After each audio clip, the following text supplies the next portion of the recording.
Hey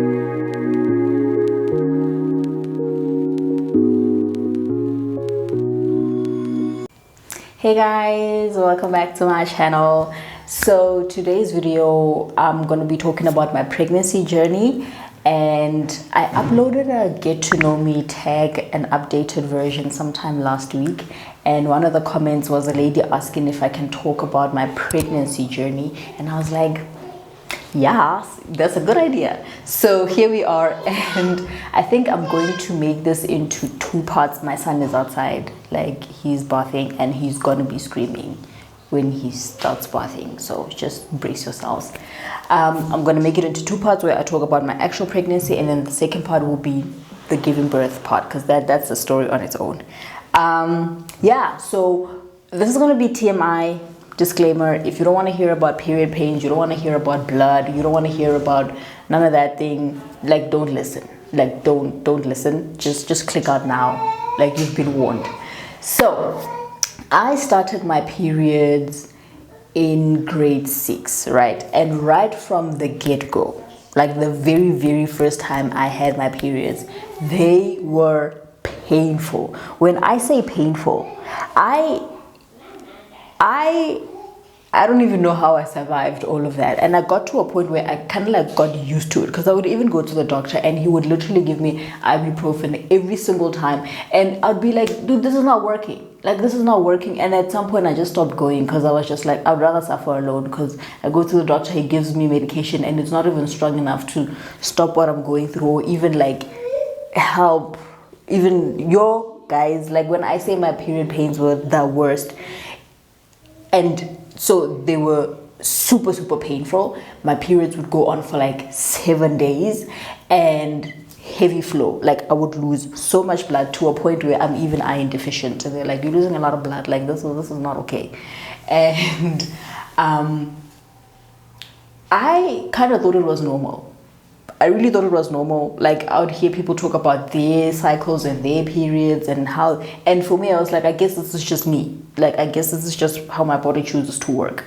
And I would go through that. And when I say I had the most horrible period pains, if my first 2 days, because they would go on for 7 days, and the first 2 days are the most painful, right? If the first 2 days of my periods fell on a Monday until Friday, like on a weekday, I wouldn't go to school. Like, I would literally not go to school, because I'm vomiting, I'm nauseous, I'm sick, my legs are hurt, like they're paining, my back is aching, like I'm literally just sick. Like, when I say sick, I'm sick. And it went on for like forever, until I got to my first year of university, where I'd always tell my partner, like, period pains are like the worst, and I can't do this because I'm on my period, what. And there was a time where he got to actually like see it. Like, he got to actually see it, and he was like, dude, this is not okay, we need to go see a doctor and things like that. And I was like, okay. And then I went and I made an appointment with a gynecologist, who turned out to be a guy, and I was just like, this is, but anyway, I went to see the gynecologist, and he was like, with everything that you're telling me and what I'm seeing, like, you are showing signs of endometriosis.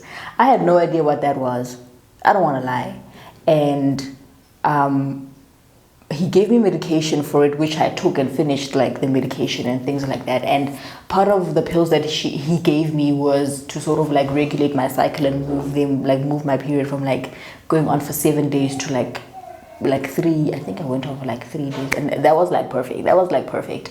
And also like sort of like helping with he even gave me contraceptives to assist with the pains, which I thought was weird, but turns out contraceptives actually are supposed, or they can help you with like period pains. So I took the medication, and I think after a few months I just stopped for whatever reason. I don't know why I stopped, or the medication finished and I never went back to him or whatever. But I was just like, you know what, I guess this is just how my body decides to like function. I don't know. But one thing that I took out of my visit with him and taking all that medication is, and I went back and I researched what endometriosis is, and one of the things that pop up every single time you research endometriosis is the possibility of not having children, or the possibility of being infertile, like eventually, right? So that was scary. That was very scary. But I sort of had this internal conversation with myself that should I get pregnant? I'm not gonna actively try and get pregnant because I was in first year, and I was like, should I get pregnant? Like, like no doubt, like I'm keeping the child, and not that there was the possibility of not keeping the child, but I was not gonna feel so bad about it, and I was not gonna like beat myself up about it, because there was always this thing of, because they say I have endometriosis, what if I can't have kids? You know, like if I do happen to fall pregnant, like what if that's going to be my only child, and questions like that. And at that time I had no business thinking about children because I was only in first year, but I've always wanted to be a mom, and I've always pictured myself to be a boy mom. I'd always be like, I'm gonna have 4 boys, and the only reason why I wanted boys and not girls is because of my horrible period pains. And I was like, oh my gosh, if I were to have girls and they have my kind of period pains, I would hate for them to go through that, and the only way to make sure that my children don't go through period pains like that is if they are boys, you know. So I've always pictured myself to be like a boy mom, and yeah, and I am, which is like crazy. But my partner and I sort of had this conversation that as soon as I am financially stable, then we can sort of like start trying for a child. And I'm saying start trying because even then we weren't like actively trying to have a child, because we had no business having children. So from first year I did my second year, I did my third year, and then I graduated and I did my honors, and then I graduated, and then I got a job. And then after getting my, because the reason why we decided I have to be the person that's financially stable is because we kind of knew that I will be financially stable before him, because even now he's still a student, he's still in school, he's still, you know, and I'm just waiting to be a housewife. I'm just like, I'm gonna work while you do. Somebody's calling me. Hello? I don't know where I left off because I had to take the call, and I always try and be nice to like call center agents, because I used to work at a call center and you could easily make my day by just being nice, like just being nice, right? So I take the call and I try and be nice and answer the questions and all of that and try and make their day. So yeah, I don't know where I left off, but my partner sort of, like him and I sort of had this thing that as soon as I am financially stable or financially ready, then we can start trying for a child. And I did my honors, I got the job at the call center, I gave it a few months, and I was like, you know what, I think we are fine. I think, you know, but again, we were not actively trying to have a child, right? We were just like, if it happens, when it happens, it's cool. We're gonna be fine. And so I think it was like late 2020 when I missed my period. And when I missed my period, I sort of almost instantly knew, because like you feel it, man. Like you kind of, I don't know, like if you're a mother and you've been pregnant before, you kind of feel it, like it's there, né? Like you know that I think I'm pregnant, I'm not alone. Like you can feel it, man, in your energy. Like, and that's if you are like so in sync with yourself. I kind of knew. And then another thing that gave it away is that I literally never missed my periods, like ever. And before I had flow, I had my calendar on my phone, and I would literally plot my days because my periods were so specific. Like after every 28 days, my periods come. After every, I think it's 28 days, and I would plot it on my calendar until I found flow, which is way easier. So when I missed my period that day, I was like, let me give it like a day, like another day, and see what goes on. I give it another day, still nothing. I gave it 2 more days, still nothing. That's when I told my partner, like, dude, I missed my period. And that was like 3 days ago. And he was like, okay, let's give it another day. And then you can take the test afterwards. And I was like, cool. So I gave it that day. The following morning, gave it some time as well, and then I was like, you know what, I think I called him, I was like, I'm gonna cook, and then after I cook, and if there's literally nothing, then I'm gonna video call you and we're gonna take the test together. And he was like, cool.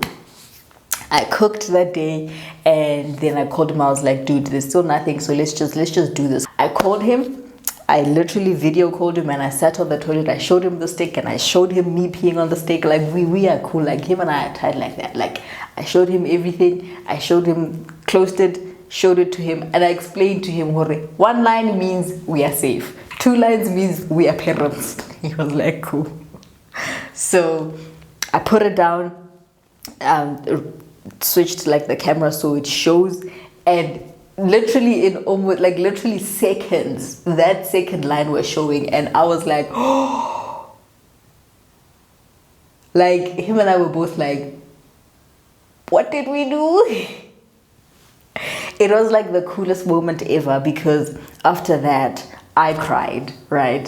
And then he cries. Guys, I had at that point I had been with this guy for like 6 years, and it was the second time seeing him cry, and we literally had a moment where we were like, oh my gosh, we're gonna have a child, right? And we had to like get it together, right? We are parents now, and what do we do? Like, who do we tell? Do we tell people? Do we start buying clothes? And I'm that kind of person, like I'm planned up. Do we start buying clothes? Do we find out if it's a boy or a girl first before we buy the clothes? Like, do I have to go to the doctor? Like, what do we do? And it was like, okay, relax, I'm gonna come fetch you, because I was living in my own place, he's living at his own place, and it was like, we'll come fetch you and we'll be together and we'll sort of like talk it out, but for now we're not telling nobody. Nobody knew. And when I say nobody knew, like I did not tell nobody until I think I was like 5 months pregnant. Like nobody, even my mom did not know. Like I think like 6 months in, and I was still like, because I wasn't even showing. Guys, I literally weigh like 43 kgs net, and my body is just, it's just there, right? But I was not showing at all. And yeah, I mean, there was a time when my partner posted a picture of me and a friend of mine who he has on his WhatsApp. My friend took a screenshot of his WhatsApp status and sent it to me. She was like, friend, you look pregnant in this picture. And I was like, oh hell no, then he needs to take it down, because I can't be having people think that I'm pregnant. I'm like, Mugele, no. And she was like, are you sure? I'm like, yeah, like you would know, like you and I are tight. But at that point we had decided not to tell anybody, because again we were thinking, let's just be safe, let's not tell a lot of people and all of those things, let's keep it to ourselves and have this like be like our own moment. So we found out, and yeah, like I continued at work. I was working. Nobody at work knew even until I gave birth. Like I think they found out when my son was like 6 months old. Even certain people from work know that I have a child. I think it's a shock to people that, wait, what? You know, plus I was working from home, so like I would go to the office and still I wasn't showing, right? So that happened. When my mom found out, let me say this, when my mom found out, I kind of like took my sister out. I went home, and I remember when I got home, my aunt was like, Mugela, mukabanyana wa how, like umunyana, it's just there, you know. And I laughed it off, because what was I gonna say? I know it's not a mukaba, you know, it's a mukaba that speaks. Like this thing, it walks and talks, you know. And I laughed it off. And then I said to my sister, look, I want to take you out, Kasani, let's go to like a restaurant and sit down and just chat, you know. But in the meantime, I knew her, I'm trying to get her to tell my mom that I'm pregnant. So I took her out, and when we were there, I was like, look girl, like it is what it is. And she was like, I knew it. I'm like, how did you know it? And she was telling me that the previous night when her partner was at the house, he noticed that I looked different, and he told her, like, your sister looks different, she looks like she's pregnant. And then my sister was like, and like she even said she wants to take me out Kausani, so I wonder what that's about. And he was like, you come and tell me, I'm telling you that girl is pregnant. So I was like, ew, like that's just weird. And then I got her, I was like, okay, don't tell my mom today. Let's not tell her mom today. Let's tell her Kausani. Like, because me telling you, even that was a lot on me. So let me just, and then you tell her tomorrow. So tomorrow morning, we call my mom into the room, and I was like, you tell her. She's like, no, you say. I'm like, we had the agreement, you tell her. And then she told my mom. My mom literally said, teboho. That's it. My mom, you know, and then from there she just made a comment about my partner, like, did my partner tell her his mom, and what did she say, and things like. My mom is cool, guys. So plus she was like, you know what, you old, you have an honors degree, like you work, do you, boo, right? Like it's okay. So yeah, that's what happened. And then let me see which part of it. Okay, So right from when I got pregnant, my partner was like, we need to make sure this child is fine, so we need to go for a check-in, like a checkup. And then he was so proactive. Like, he was like, we need to do this and do this. We went for the first checkup and they were like, the baby is fine, we can't tell you if it's a boy or girl right now, you need to come back when you are like this week's pregnant, that's when we will be able to see. And I was like, cool. So we went for the check, he's fine. And then we went for the second check. That's when we found out if it was a boy or a girl. So we get there and I'm like, dude, do we want to find out in the session, or do we want her to write it down? And at that time we wanted to we were thinking of like a gender reveal party, but then again we were like, nobody knows. So how are we going to go about this? Like, hey, we're pregnant and we're having a party, you want to come through it? No. So we were like, plus it's COVID, let's just let it go. So we went there, we told the lady, please write it on a piece of paper because we don't really want to know. Like, we'll read it when we're ready. And she was like, cool. So she wrote it down, she put it in an envelope, she gave it to us. On our drive back to the house, we were quiet. We were just looking at that envelope. I'm pretty sure like that envelope was speaking to us like, open me. But you get nervous. Like, look, he wanted a boy, I wanted a boy, but we were like, if it's a girl, it's fine, it's a child, it's a baby, you know, and they're gonna be cute. So I'm like, when we get to the house, we put the envelope there and I'm like, you open it. He's like, no, you open it. I'm like, no, you open it. Like, he's like, no, why should I open it? You open it, right? So we have this back and forth and I'm like, you know what, I'm opening it, because at that point, like, I couldn't even eat. And I'm just like, I don't even know why I was so nervous. Like, we were so nervous. And I think there's a video we took. I just don't know if I still have it on my phone. If I don't, I'm going to ask him if he has it on his phone, so he sends it to me. I was like, okay, I'm going to open it and I'm going to film the moment, right? So I put the camera up and I took the envelope and I sat on the bed and he was on the bed and I opened it. And I think it was like folded like 2 times. So I was meant to fold it and then not fold it, but open it and then open it again. But when I opened it the first time, I kind of like saw, because she used like gel pen, so it kind of like bled through, and I was like, I closed it and I was like, and it was written boy, and I was like, oh my gosh. And I think at that moment I was so excited and nervous at the same time that I threw it at him like, you look for yourself kind of thing. And he opened it and he jumped off the bed like, I knew it was a boy, I told you it would have been a boy, you know. And we had a moment and I cried. I'm a crybaby, like I always cry. I cried, and then he notices that I'm crying, and then he's like, oh no, and he's there giving me a hug. And it was just beautiful. It was beautiful, number one. I think it's because this is something that we wanted. Like, it's something that we wanted. It wasn't something that jumped out at us. So there was no element of regret. There's no element of, this shouldn't have happened. There's no fear. It was just beautiful and just, like, I don't want to say planned, but planned and expected. And it was just cool, man. Like, it was just like, even now, like the whole journey of us being parents, we put in equal effort, right? Like, I do what I do, he does what he does. Our son is like the happiest kid ever, right? Like, he's like cool. He has grandmothers who spoil him rotten. Oh my gosh. At this point, I remember the other day, him and I were like, are we gonna have a spoiled kid? Because you guys, Nana is like the happiest child ever. But that happened, and yeah, fast forward, I'm due to give birth. I think I skipped a lot of things, but if I did, like, I'll make another video. And what else? Fast forward to when I have to give birth, I decided I'm gonna go home. I want to give birth at home and not in Johannesburg, because I don't know any nurses in Johannesburg. And back home, everybody knows everybody, you know, like the nurses know my mom, they know my grandmother, some of them are family, some of them are like family friends and things like that.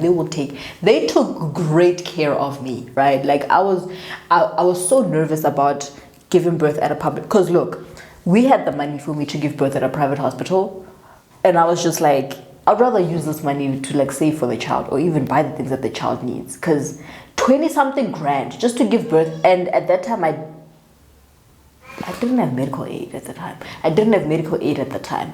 And we had saved up. We had planned for this child, right? So we had money, we had saved up. We were like, okay, 20 something grand to go give birth at a private hospital. That's fine. But then later on, I was like, woman, no. Guys, no. We're not gonna do that.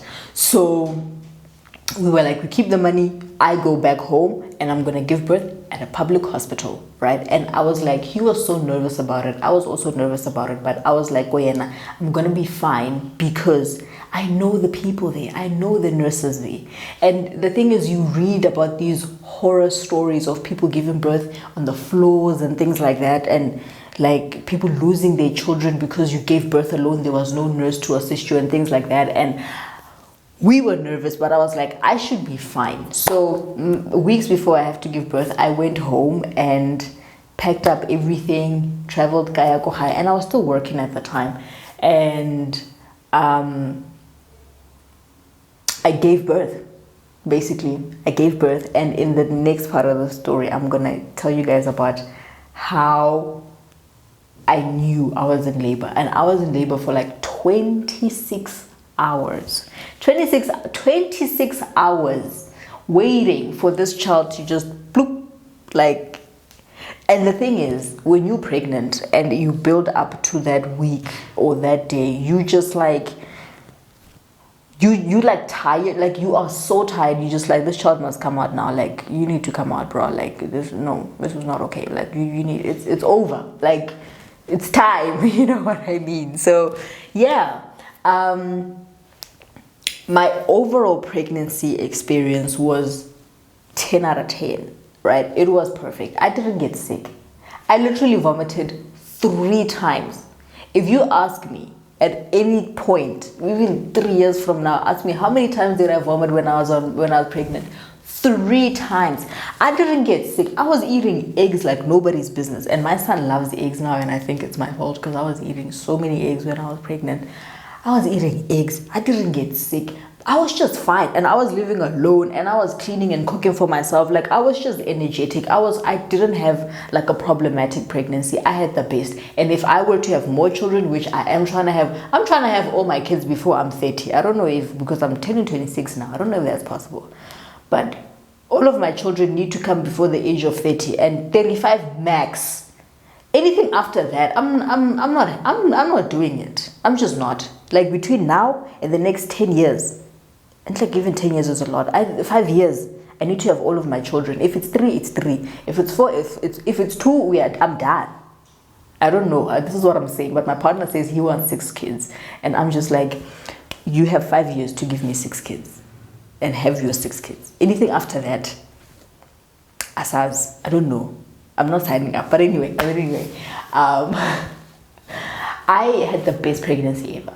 And he was so, guys, if you're pregnant, you need to have a support, like a proper support structure. My partner was the best thing ever. Like that man would get me McDonald's in the middle of the night. Like he would cook for me. He would massage my feet, even though I don't need a massage, like, because I never had swollen feet and things like that. Like he would give me a massage. He'd be like, are you okay? Are you fine? You know, he was, and I'm thinking to myself, are you only doing this because of this kid? And then like, because you must continue this treatment even after I've given birth, because I like it, you know what I mean? But he was perfect. Like, I think everything was great, and I did not have stress, and I had the perfect pregnancy because he was there, and he was like a very supportive partner. He still is a very supportive partner. He's a great dad. Like he's a cool dad. He's like the best dad ever. So yeah, I don't know if this answers your questions, but that was my journey, you know. I kept my pregnancy a secret until I was like 6 months pregnant, I think. And then only then, when I was actually showing, I was like, yeah. And then when people would ask me why I kept quiet, I was like, because lalo ya bad. And they were like, oh. I was like, no, I'm joking. Like, we just wanted to have the moment to ourselves. But yeah, guys, that was my journey. Second part of the video will be me talking about me actually giving birth. And like, I really wish I had filmed it. I really, really, really like 100% wish I had filmed it. It's just that my mom said to me that, yo, Tebogo, what if you lose your camera at the public hospital? What if somebody, and none of that was gonna happen. But then I chose to listen to her, and now I don't have a video. So yeah, thank you guys so much for watching this. And if there's anything that I missed and I did not address it, you were hoping I would touch on it, but I didn't, please comment down below and I'll just answer. Like, I'll just answer everything in the comment section. But thank you guys so much for watching, and I'll see you guys in the next part, which is part 2 about the day I gave birth. I love you guys so much, and I'll see you guys in the next one. Bye. Hey, Wena.